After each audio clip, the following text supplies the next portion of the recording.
데살로니가서는 주님의 재림에 대해서 계속 초점을 맞추고 있습니다. 시작도 주님의 재림을 언급하면서 끊임없이 어떻게 임하시는가, 그때 우리는 어떻게 준비해야 되는가. 자, 오늘은 데살로니가전서 이제 전서의 마지막인 우리 부분입니다. 따라하시죠. 재림 시에 흠없이 되려면, 여러분, 분명한 사실은 예수님이 다시 오신다는 것은 반드시 이루어집니다. 사도행전 1장에 보니까는요, 제자들이 저 강림산에 몰렸었어요. 그때 주님께서 그들 떠나면서 너희가 나를 떠나간 봄 그대로 다시 오리라. 또 천사들도 그랬습니다. 너희들 왜 자꾸 하늘 쳐다보느냐? 예수님 올라간 요 자리에 그대로 오리라. 주님이 지상 강림할 때는 승천했던 승천산 그 자리로 올 것이라고 우리는 생각할 수가 있는 것입니다. 그런데 문제는요, 따라 그때와 그 시는 아버지 하나님만이 아십니다. 아무도 계산해가지고 나올 게 아니에요. 예수님이 그랬습니다. 주님 내가 올 때는 나도 모르고 천사도 모르고 아무도 모르고, 따라 오직 아버지만 아시느니라. Only Father. 오직 하나님 아버지만 그 때와 시를 알기 때문에, 여러분 몇 년 뒤에 옵니다, 몇 월 며칠로 옵니다, 자 준비합시다, 그런 사람은 무조건 가짜인 줄 알면 돼. 알았죠? 예수님이 그랬다니까. 그 날과 그 시는 아버지만 아신다. 아들인 예수님도 모른다, 천사들도 모른다. 그 말씀을 딱 붙으시기 바라요. 자, 그러면은 우리는 주님 오실 날이 언제 될지 모르지만은 항상 준비하는 자세 가져야 돼요. 마태복음 25장에 보면요, 10처녀가 신랑을 기다리잖아요.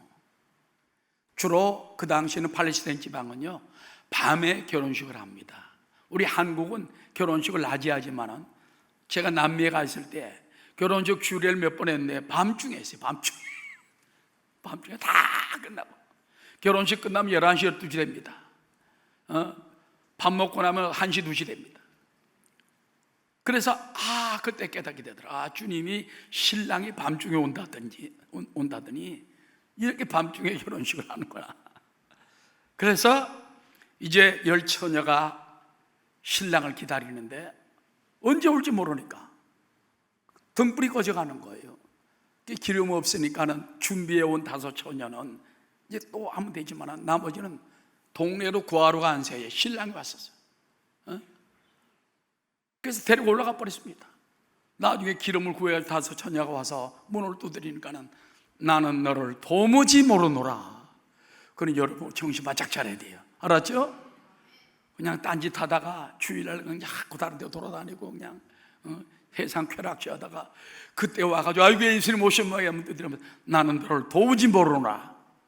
그런 사람이 하나도 없게 되시기를 주의 이름으로 축원합니다. 자, 그러면은 주님 강림하실 때 우리가 흠없는 신부처럼 준비를 해야 돼요. 그러려면 어떻게 됩니까? 오늘 여기서 몇 가지 말씀을 우리 가운데 마지막으로 가르치고 있다는 것입니다. 첫 번째, 성령을 소멸하지 말며. 소멸한다는 것은 불을 끈다 그 말입니다. 성령의 불을 끄지 말라. 여러분, 현 시대는요 성령의 시대입니다. 구약은 하나님 아버지 시대, 신약은 예수님 시대. 그 이후로 지금까지 주님 강림할 때까지는 성령의 시대예요. 성령이 이 땅에 계셔서 예수님과 똑같은 보혜사의 능력으로, 할렐루야, 우리 마음을 변화시키고 기적을 베푸는. 지금도요 주의 종들이 기적을 베푸는 게 아니에요. 주의 종들이 말하는 게 아니에요. 주의 종들이 말할 때 성령님이 감동을 줘야 돼요. 성령님이 은혜를 주어서 우리를 깨트리고 변화시켜야 돼요. 성령님이 고쳐줘야 돼요. 그래서 여러분, 하나님의 믿음과 주의 종의 믿음과 성도들의 믿음이 삼위일체가 돼야 돼요. 그런 믿음을 가지시기 바랍니다. 그래서 성경에 보면 성령으로 아니하고는 예수를 주시라 할 자가 없느니라. 성령께서 마음을 줘야 된다고 합니다. 또 지금 우리가 성령님과 함께 동행하고 동업할 수 있다는 것은요 엄청난 축복이에요. 성령이 계시네. 할렐루야 함께 하시네. 누구와 함께 하셔? 나와 함께 하셔. 성령이 계시네. 나와 함께 하시네. 옆에 있는 분들에게 성령님이 당신과 함께 하십니다. 성령님이. 그래서 여러분 성령님을 인정하고 환영하고, 성령님 나와 함께 하세요. 옛날에 성결교 이성봉 목사님은요, 유명한 부흥사 아닙니까? 최자실 목사님도 그 이성봉 목사님 때 깨어지고 변화받은 거예요. 그런데 돌아가실 때까지 한쪽 팔을 일하고 다녔대. 목사님 팔을 왜 그러고 다닙니까? 나 성령님과 팔짱 끼고 다니느라고. 팔이 이렇게 안 보이는 사람 위해서. 여러분도 이렇게 못하더라도 하던 손을 꽉 잡고, 성령님 오늘도 나와 함께 하십시오. 주님께서 동행하여 주옵소서. 사업장에도 동행해 주시고, 예배 드릴 때도 성령님이 임하여 주옵소서. 자, 소멸한다는 말은 헬라 말로 스벤님이, 따라 해봐요. 스벤님이. 욕하는 거 아니야. 이게 바로 헬라 말인데, 이 말은 불을 끄다라는 말이에요. 즉 성령의 불을 끄지 말라. 여러분 성경에 보면 성령님을 여러 가지로 상징하고 표현하지만은 불로 강력하게 표현합니다. 불은 하나님의 임재를 말하고, 불은 하나님의 보호하심을 말하고, 불은 바로 하나님의 심판을 의미합니다. 출애굽기 3장 2절에 보니까는 야훼의 사자가 이 모세에 말하는 것입니다. 떨기나무 가운데로부터 나오는 따라 불꽃 안에서 모세에게 나타나시니라. 그래서 출애굽기 3장에 보니까는 떨기나무 불꽃 가운데에서 모세에게 나타나시고 말씀하셨다. 불입니다. 불. 출애굽기 13장 21절에 보면 다 함께, 야훼께서 그들 앞에서 가시며 낮에는 구름 기둥으로 그들의 길을 인도하시고 밤에는 불기둥을 그들에게 비추사 낮이나 밤이나 진행하게 하시니, 낮에는 구름 기둥 밤에는 불기둥이 백성 앞에서 떠나지 아니하니라. 밤에는 불기둥이 환하게 비춰서, 그러니까는 하나님과 함께 하면은요 밤이 사라져요. 왜? 불기둥이 환하게 비추니까 사자고 뭐 호랭이고 뭐 늑대고 막 아이고 날 살려라 제일 무서워하는 게 불이거든. 마귀도 제일 무서워하는 게 성령의 불이야. 그래서 여러분이 성령의 불러 할렐루야. 성령님이 임재하시고 동행하시고 불을 비추시니까 낮에는 구름기둥 밤에는 불기둥도 요만한 게 아니에요. 쫙 올라가지고 300만 이스라엘 백성들이 환하게 보일 정도로, 그 정도로 비춰줬단 말이에요. 그 다음에 아론의 아들 나답과 아비후라는 두 사람이 있었습니다. 이 사람들은 하나님의 거룩한 불을 잘 보관했다가 드려야 되는데, 하나님 불이 아닌 다른 불로 갔다가, 제단에 있는 불이 아닌 다른 불로 드리다가 하나님이 심판해서 죽어버렸어요. 아론이 누굽니까? 모세의 형님 아닙니까? 참 대제사장입니다. 근데도 아론의 아들도 그렇게 죽었다는 거예요. 레위기서 10장 2절에 보면 불이 야훼 앞에서 나와 그들을 삼키매, 불이 와가지고 확 삼켜버렸어요. 불이 확 삼켜버렸어요. 여러분을 삼키는 게 아니라 다른 불을 들이면 안 돼요. 따라 성령의 불로, 거룩한 하나님의 불, 거룩한 성령의 불, 그 불이 내만 붙어야지 세상 육신적인 불이 붙으면 안 된다는 것입니다. 그들이 야훼 앞에서 죽었다고 말하는 것입니다.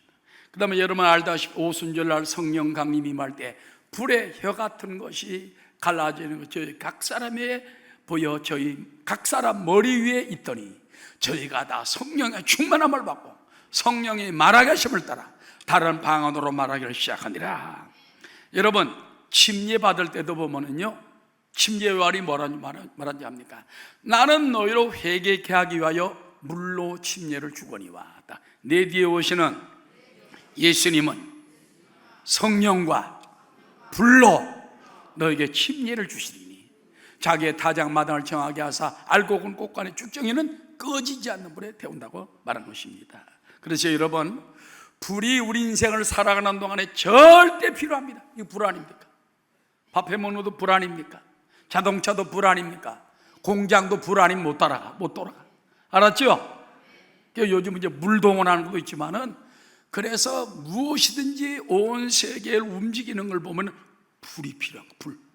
그런 것처럼 우리 인생 승리의 삶도 마찬가지입니다. 성령의 불이 있어야 돼요. 오 성령님, 불로 임하여 주옵소서. 성령님이여, 불로 우리 가운데 역사하여 주옵소서. 성령께서 불로 임재하시고, 불로 인도하시고, 불로 환히 비추시고, 때로는 불로 태우시고, 불로 힘을 주시고 능력을 주신 그 은혜를 허락해달라고 기도하게 되시기를 주의 이름으로 축원합니다.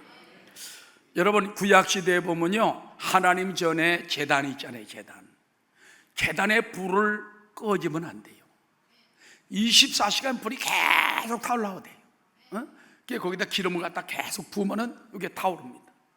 그리고 불을 갖다가 그 꺼뜨리면 안 돼요. 따라합니다. 제단의 불을 끄지 말라. 레위기서 6장 12절에 보면은 제단 위에 불은 항상 피워 꺼지지 않게 할지니. 어떻게 해야 할지니?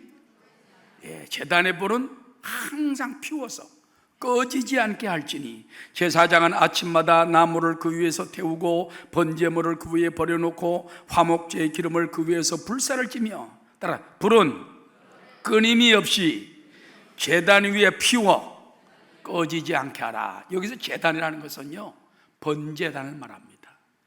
성소에 들어갈 때, 성막에 들어가면요, 마당에 들어가면 제일 먼저 만나는 것이 번제단이. 거기다가 자기마다 제사 드릴 때 어린 양이나 소나 염소나 제사자 해가지고 제사장이 잡아요.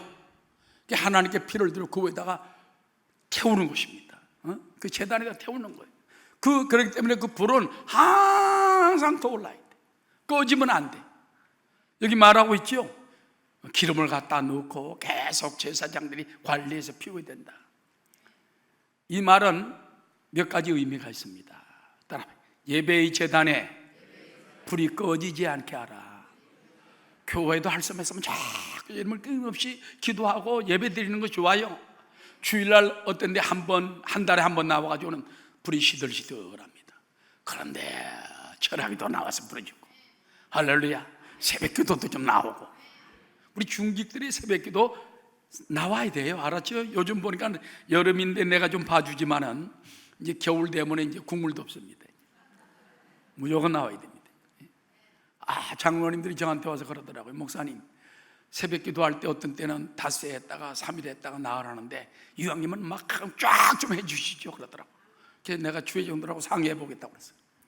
피곤하더라도 해달라면 해줘야지 어떻게. 그럼 막 그냥 한 100일 동안 쫙 하든지 그냥. 날 살려라 할 사람 많을 텐데. 그래서 우리 심령에도 마찬가지예요. 불이 꺼지면 안 돼요. 기도할 때마다 감사합니다. 믿습니까? 요즘 보면은요, 오늘 아침에 이용훈 목사님이 이제 기독교 방송에서 설교하는 걸 내가 이렇게 들었는데, 거기 보니까는 요즘 그렇게 우울증이 많답니다. 이번에 여러분 유명한 그 전무선 배우도 우울증으로 죽었잖아요.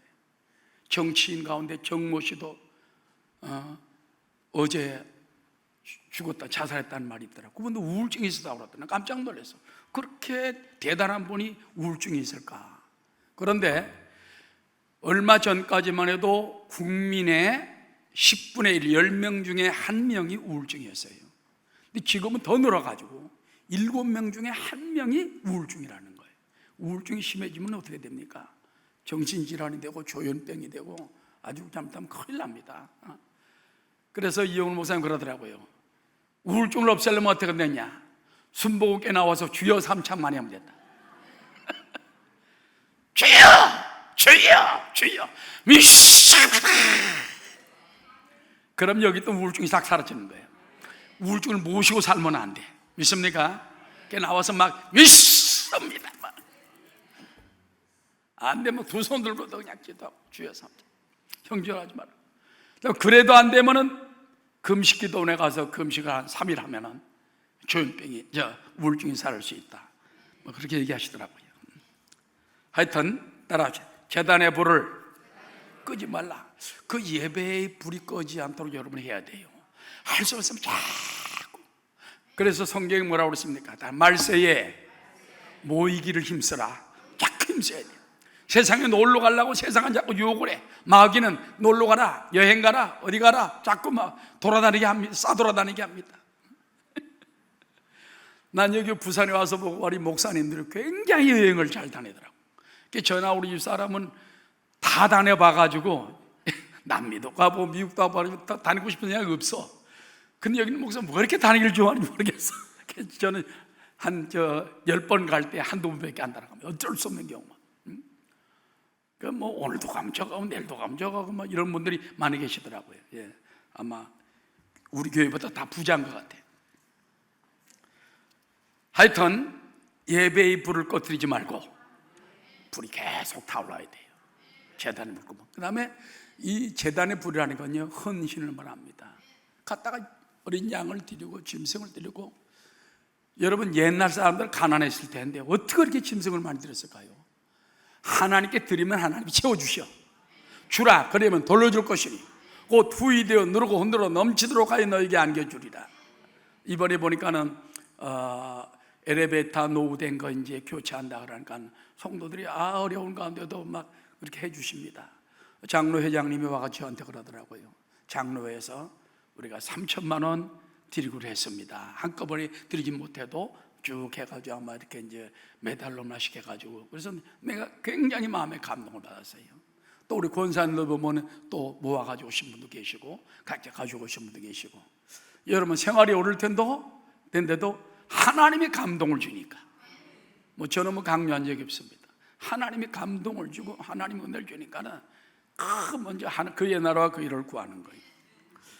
그래서 따라 예배의 불을 끄지 말고 심령의 불을 끄지 말고 헌신의 불을 끄지 맙시다.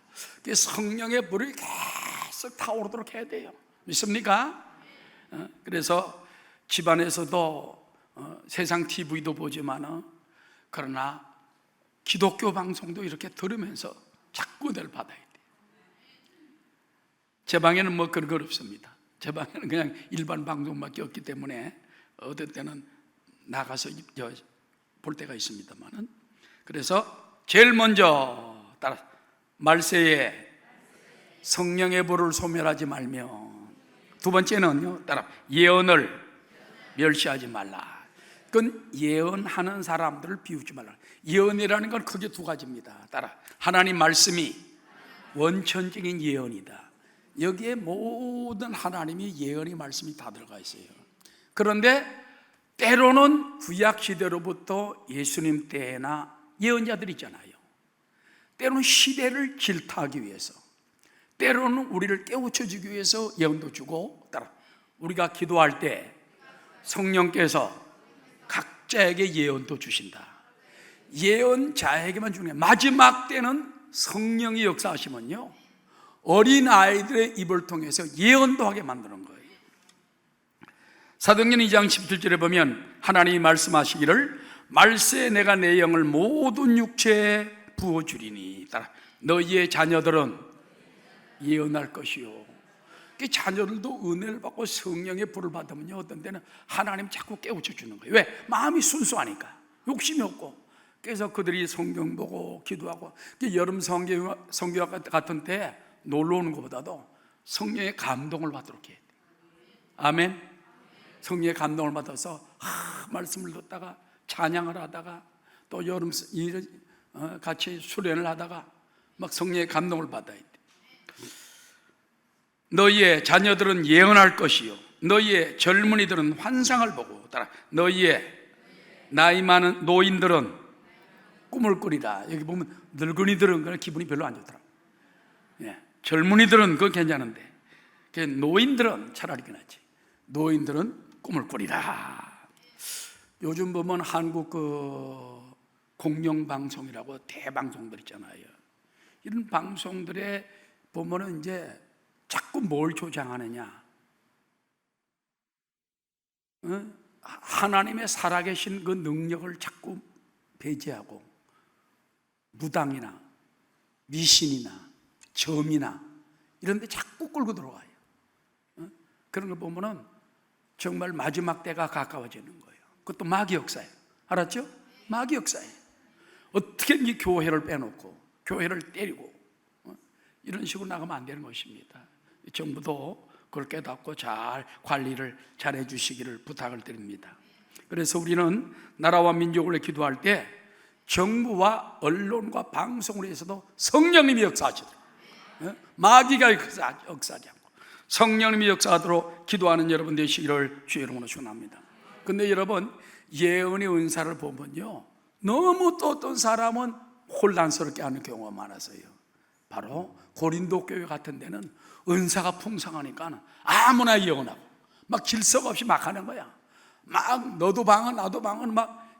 그래서 그냥 개인적으로 하는 건 상관없는데 예배 시간에 목사님이 설교하는데 뻘떡 일어나서 방언을 따르르 5분 동안 10분 동안 해. 그러니까 여러 사람들이 일어나고 그때는 그랬어요 진짜. 그 다음에 또 한 번 또 한 사람이 일어나서 막 예언을 여러분 하면서 하나님께서 나에게 이와 같이 말씀하십니다 하니까 막 너도 나도 막 일어나서 예언하니까는 엉망진창 돼버리고 말았어요. 이래서 바울이 이제 그들을 갖다가 정리해 줍니다. 어떻게 정리해 주는지 압니까? 고린도전서 14장 1절에 보면은 사랑을 추구하며 신령한 것들을 사모하되 특별히 예언을 하려고 하라. 방언을 말하는 자는 사람에게 하지 아니하고 누구에게 하나니? 하나님께 하나니. 이는 알아듣는 자가 없고 영으로 비밀을 말합니다. 그러나 예언하는 자는 사람에게 말하여 덕을 세우며 권면하며 위로하는 것이요, 방언을 말하는 자는 자기의 덕을 세우고 예언하는 자는 교회의 덕을 세우나니 나는 너희가 다 방언 말하기를 원하나 특별히 예언하기를 원하노라. 만일 방언을 말하는 자가 통역하여 교회의 덕을 세우지 않으면 예언하는 자만 못하니라. 제가 성남시에서 교회 개척을 할 때 한번 간증한 적이 있을 거예요. 어떤 자매님이 위장병으로 완전히 그냥 꼬챙이처럼 말랐어요. 그러니까 아들이 8살 때 하나밖에 없는 아들이 죽었어. 그러니까 막 슬퍼하다가 병이 들은 거예요. 위장병에다 합병증 해가지고 물도 못 마셔. 물을 마시면 절반을 토해냅니다. 빼싹 말라가지고. 그래서 우리 교회 개척교회 천막붕괴를, 교회는 30명밖에 안 되는데 천막을 제일 작은 거 150명짜리 비리로 갔더니 없대. 큰 거 하나 남았어. 마일스톤 700명 들어가는 거. 그게 큰일 났어. 교인이 20명밖에 안 되는데 700명 천막 빌려다가 뭐 합니까? 근데 하나님이 세우시더라고. 좋은 데 세웠어. 버스 주차장 바로 앞에, 저 공영 버스 정류장 뭡니까? 주거지 바로 앞에다가 빈터가 있는데 거기다가 쳐놨더니 막 사람들이 옛날 구경할 게 없잖아. 텔레비 듣고 그러니까 전부 그리 밤마다 몰려가지고 그때 병치료 받아버리고 말았어. 깨끗이 났어. 나중에 얼마나 새벽 기도 나와 열심히 기도하는지 제가 이제 회개도 시키고 이렇게 했는데, 이 양반이 보니까 자꾸 예언을 하는 거예요. 어느 날은 보니까는요, 평일날인데 한 사람 20-30명이 우리 교회로 왔더라고. 그러면서 날 보고 여기에 정집사네 집이 어디냐고요. 왜 그러냐니까는 정집사네 집에 우리가 예언 받으러 가야 된다고. 쭈르륵 가며 가더라고. 나는 그냥 안내자야. 집 저기라고. 그러니까 멀진 않아. 그러니까 쭈르륵 거기까지 골목까지 가서 가르쳐 줬어 내가. 근데 이제 그러더니 보니까 계속 그런 일이 벌어지는 거예요. 그 다음에 우리 교회 세브란스 병원 간호사가 한 분 있는데 아주 멋진 분입니다. 근데 그분이 어느 날 이사 가겠다는 거예요. 왜 이사 가냐니까는 정집사란 분이 와가지고 이 집에서 이사 가라. 이 집 우물에 사람이 빠져 죽었다. 그러니까 그런 얘기 들어본 적이 없는데 사람이 빠져 죽었다 그러더라고요. 겁이 나서 못 살겠다는 거예요. 그래서 사람을 이사하게 만드는 거예요. 어느 집에 보면 이 집에 귀신이 가득 붙었다. 그래서 안 되겠습니다. 내가 기도 딱 하나 불러앉혀가지고 성경을 딱 보여줬습니다. 자, 이거 봐라. 예언은 예레미야서에 보면은 거짓 예언하면 옛날에 돌로 쳐 죽였다. 하나님이 멸망시켰다. 그러니 함부로 예언하지 말라. 하나님이 당신에게 주는 예언이 있으면 정말 조심스럽게 해야 된다. 그리고 조금이라도 자기 마음에 있는 거 무당처럼 하면은 하나님이 멸망시킨다. 당분간 못하게 만들었어.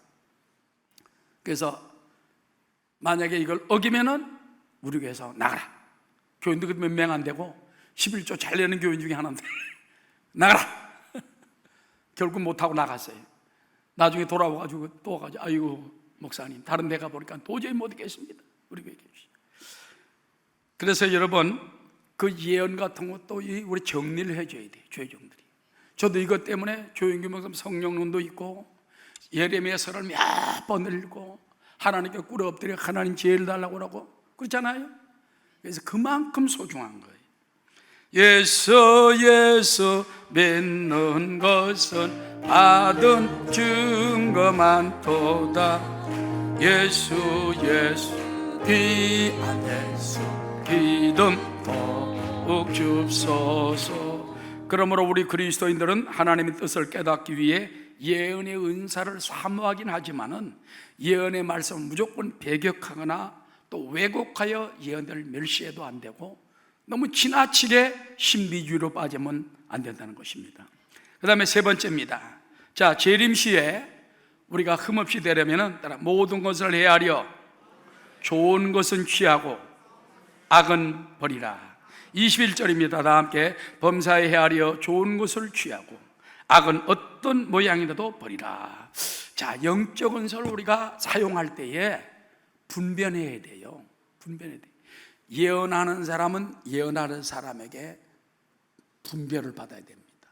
또 방언하는 것도 여러분 방언 통역할 수가 있으면 더 좋다고 성경은 말하고 있는 것입니다. 특별히 교회 예배 때에 방언과 예언은 순서와 분별이 있습니다. 아까 말한 것처럼.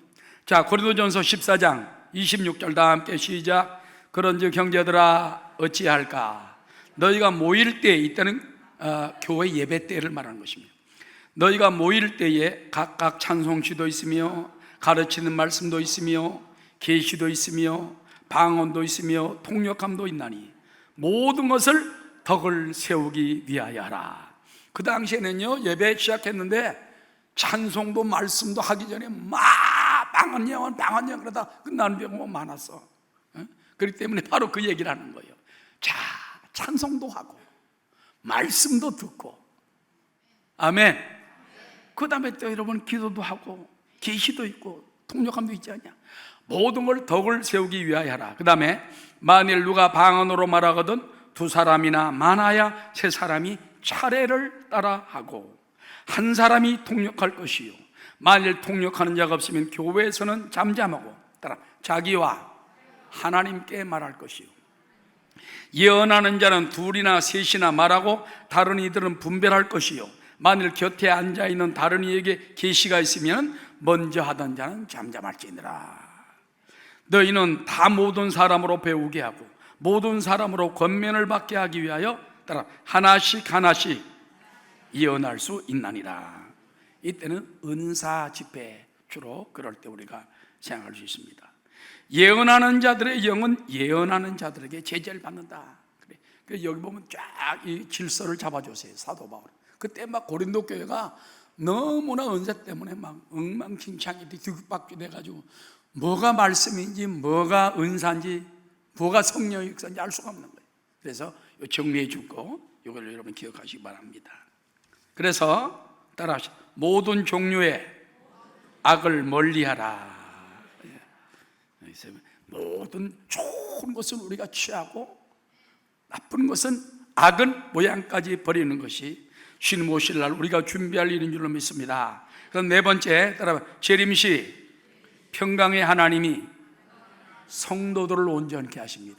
이게 무슨 말이냐면요 성령을 의지하고 말씀 가운데 은혜와 진리 가운데 말씀 가운데 붙어 사는 사람은 마지막 주님 오실 때 여러분을 몸과 영과 혼이 거룩하도록 온전하도록 하나님이 책임지고 만들어 준다는 것입니다. 자, 23절 시작. 평강의 하나님이 신이 너희를 온전히 거룩하게 하시고 또 너희의 온 영과 혼과 몸이 우리 주 예수 그리스도께서 강림하실 때 흠없게 보존되기를 원하노라. 따라 너희를 부르시는 이는 미쁘시니, 미쁘다는 것은 신실하다 그 말입니다. 미쁘시니 그가 또한 이루시네. 그렇기 때문에 여러분, 평강의 하나님이라는 건요, 하나님을 평안 가운데 인도하시고 평강으로 채워주시고 걱정하지 말라, 염려하지 말라, 내가 너를 붙들어주고 내가 너를 온전하게 해주고 너희의 영과 혼과 몸이 온전히 보존되도록 도와주겠다는 것입니다. 그래서 여러분, 거룩한 삶은 따라 성령 충만한 삶입니다. 성령을 소멸하지 말아야 돼요. 계속 성령 충만한 그 은혜가 우리를 거룩하게 만들어줍니다. 그러므로 기도할 때마다 우리는 주여 이 시간도 성령 충만 주옵소서, 성령의 불로 역사해 주옵소서. 성결한 삶은 윤리적 도덕적인 면에서뿐만 아니라 신앙적인 면에서도 성결해야 합니다. 오늘 보니까 온 영과 혼과 몸이 주 앞에서 흠없이 보존되는 삶이 우리가 주님이 기뻐하는 삶인 것입니다. 자, 예수님께 사람들이 묻습니다. 계명 중에 어떤 계명이 제일 큽니까? 첫째 되는 계명이 무엇입니까? 근데 예수님은 마가복음 12장 30절에 이렇게 말합니다. 다 함께 시작. 내 마음을 다하고 목숨을 다하고 뜻을 다하고 힘을 다하여 주 너의 하나님을 사랑하라는 것이요. 하나님을 사랑한다는 건 말로만 사랑하면 안 돼. 말씀도 사랑하고 하나님이 내 안에 계심을 알고 그 말씀대로 순종하며 따라가는 삶이 바로 성결의 삶이 거룩한 삶인 줄 믿습니다. 그 다음 마지막 다섯 번째, 바울의 사랑의 문안입니다. 데살로니가전서 말씀을 이제 끝내면서 문안합니다. 몇 가지를 우리 가운데 가르칩니다. 따라 사역자들을 위하여 기도하라. 25절에 보니까 형제들아 우리를 위하여 기도하라. 여기선 바울, 실라, 디모데 이런 사역자들을 위해서 주의 종들 기도해요. 왜? 주의 종들을 통하여 여러분이 하나님의 말씀을 듣잖아요. 여러분이 주의 종들을 여러분에게 기도해 주잖아요. 그렇기 때문에 주의 종과 되도록이면 담을 쌓지 말고 풀어버려야 돼. 유감 있으면 와서 말하세요. 목사님 유감 있습니다, 좀 고쳐주십시오. 아유 알겠습니다. 하라는 대로 하겠습니다. 로마서 15장 30절에 보면 형제들아 내가 우리 주 예수 그리스도와 성령의 사랑으로 말미암아 너희를 권하노니 무엇을 권합니까? 너희 기도에 나와 힘을 같이하여 나를 위하여, 누구를 위하여? 바울을 위하여 하나님께 빌어 나로 유대에서 순종하지 아니하는 자들로부터 건짐을 받게 하고, 핍박하는 자들에게 건짐을 받게 하고, 또 예루살렘에 대하여 내가 섬기는 일을 성도들이 받을 만한. 그래서 여러분이 주의 종 교구장님 위하여 또 사역자들 위하여 담임 목사님 위하여 기도하는 것은 이심 쓰는 게 아니에요. 여러분에게 은혜가 되고 축복이 되고 역사로 돌아오기 때문에 간절히 기도하게 되시기를 주의 이름으로 축원합니다. 에베소 6장 19절에 보면 다 함께 또 나를 위하여 구할 것은 내게 말씀을 주사 나로 입을 열어 무엇을? 복음의 비밀을 담대히 알리게 하소서. 그렇게 기도하라는 것입니다. 골로새 4장 3절입니다. 또한 우리를 위하여 기도하되 하나님이 전도할 문을 우리에게 열어주사 그리스도의 비밀을 말하게 하시기를 구하라. 내가 이 일 때문에 매인 감옥에 갇힘을 당하노라. 그러면 내가 마땅히 할 말로써 이 비밀을 나타내리라. 여러분, 기도는 하나님과 응답과 능력을 받는 파이프, 노선입니다. 할렐루야. 기도를 통해서 능력을 받고 응답을 받고 치료를 받고 문제를 해결받고 성령 주문 받고, 기도는 하나님과 연결하는 파이프, 축복의 파이프, 응답의 파이프. 끊임없이 기도하게 되시기 바랍니다. 그래서 이 주의 종들도 보면은 남편이 목사님이면 부인도 사실 못지않은 기도로 뒷받침해 줘야 돼. 그렇지 않으면 언제 능력을 나타낼지 모르기 때문에. 그 다음에 따라서 모든 형제에게 문안하라. 26절 시작. 거룩하게 입맞춤으로 모든 형제에게 문안하라. 초대교회 때는요, 예수 믿고 은혜 받고 은혜가 되니까는 서로 거룩한 입맞춤을 했어요. 그러나 중요한 건 남자는 남자끼리, 여자는 여자끼리 했다는 거예요. 그럼 너가 아무나 그냥 남의 부인하고 뽀뽀했다가는 요즘 그냥 미투에 걸려가지고 어디로 날아갈지 모르는 것입니다. 그래서 남자는 남자끼리, 옛날에, 그래 지금도요, 이제 동성애라 갈까봐 안 해. 뽀뽀할 것까지 놓고 영 반가우면 살짝 껴안았다가, 너무 또 기분이 이상하게 오래 껴안으면 곤란해. 살짝 허그라고 그러지. 서로 사랑으로, 마음에 하나님의 사랑이 있으면 돼요. 할렐루야. 하나님의 거룩함과 성결함을 가지고 그렇게 우리가 대하게 되시기 바랍니다. 그 다음에 따라서 모든 형제에게 이 편지를 읽어주라. 자, 사도 바울이 그 편지를 쓰고 난 다음에 모든 형제들에게 할 수만 있어 많이 읽어주라 그랬습니다. 27절 시작. 내가 주를 힘입어 너희를 명하노니 모든 형제에게 이 편지를 읽어주라. 그래서 할 수만 있으면 많은 사람이 성경을 읽고 깨닫고 말세에 주님을 맞이할 준비를 하라는 것입니다. 그리고 따라 주님의 은혜가 너희에게 있을지어다. 축도입니다. 예수 그리스도의 은혜와 하나님 아버지의 사랑과 성령의 교통하심이 너희 가운데 있을지어다. 28절에 우리 주 예수 그리스도의 은혜가 너에게 있을지어다. 주님의 은혜라는 건요, 값없는 은혜예요. 부어주는 은혜. 할렐루야. 막 생수처럼 우리 가운데 부어줍니다. 할렐루야. 그러나 지금도 하나님께서는 여러분에게 영원히 잘됨 같이 은혜도 주시고 또 여러분에게 범사에도 복을 내려주십니다. 또 강건한 복을 주시는 것입니다. 제가 결론적으로 말씀을 마치고자 합니다. 우리는 주의 재림을 기다리는 성도들이에요. 할 수만 있으면 들림받을 수도 있지만 그 전에 가는 사람은 밀일찍 가니까 사실 나쁜 게 아니에요. 그러나 따라와, 주님의 나를 기다리는 성도의 자세, 주님의 재림 시기는 아버지만 아신다는 거. 두 번째, 언제 오실지 모르지만 청지기처럼 주인이 나갔다 언제 들어올지 모르는 것처럼, 신랑이 밤중에 언제 올지 모르는 것처럼 깨어서 기다리라. 정신 차리고 기다리라. 육신에 취하지 말고 성령을 붙들고 기다리라, 그 말인 것입니다. 그 다음에 따라 빛의 자녀로 더욱 성화된 모습으로 삽시다. 점점 우리가 혼과 몸과 영이 온전해지는 것입니다. 그 다음에 형제끼리 서로 격려하며 항상 기쁨으로 기다리고 온전케 하신 성령님을 더 뜨겁게 모시고 사는 여러분 되시기를 주의 이름으로 축원합니다.